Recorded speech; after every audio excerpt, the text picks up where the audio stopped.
सिंध हारी कमेटी जो सॾ ते जेका से इस्लाम कोट प्रेस क्लब में कामरेड गुलाब पीरज़ादो ऐं जेका से इमदाद काज़ी जी अॻवानी में जेका से मुल्क में जेका महांगाई है उन ख़िलाफ़ एहतजाजी रैली जी जेका शुरूआत थिए पई।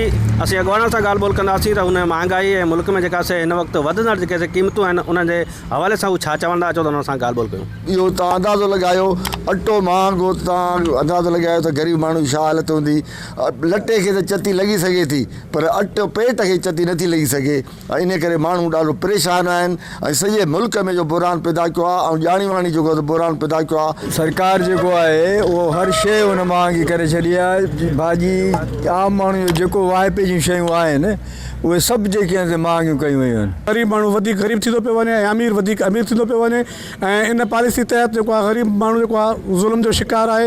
महांगाई तमामु वधी वई आहे, खाधे पीते जूं शयूं तमामु महांगियूं थी वियूं आहिनि। उन जे ख़िलाफ़ु असीं सॼी सिंध में एहतिजाज पिया करियूं। असांजो मुतालबो आहे त हिते जेका ग़रीबनि मिसकिन खां ज़ुल्म आहे उहो हटाए वञे, महांगाई जेको आहे उहो घटि कई वञे त जेके ग़रीब माण्हू उहो उन जीअण जेको बहितर थी सघे। सिंध सरकार खे असां वोट इन जे करे ॾिना आहिनि नुमाइंदनि खे त असांजे इलाइक़ा सहूलियत पैदा कनि, बजाए सहूलियत जे असां सां वॾो ज़ुल्म थी रहियो। हर शइ जेको रोज़ाना वधंदी वञे थी, रोज़ाना वधंदी वञे थी ताजो माण्हुनि खे ॿिनि वेलनि जी मानी बि कोन थी मिले। चवनि पिया त वफ़ाक़ी हुकूमत जेका महांगाई जेको अवाम ते बम किरायो आहे उनखां पोइ अवाम जेका 2 वेला मानी खाइण जे लाइ परेशान आहे। उनजा जेके वज़ीर आहिनि उहे जेका से अयाशियूं करण में पूरा आहिनि। मुतालबो कनि पिया मुल्क में जेका महांगाई आहे उन ते कंट्रोल करे ग़रीब जेका अवाम आहे उनखे जीअण जो हक़ फ़राहम कयो वञे।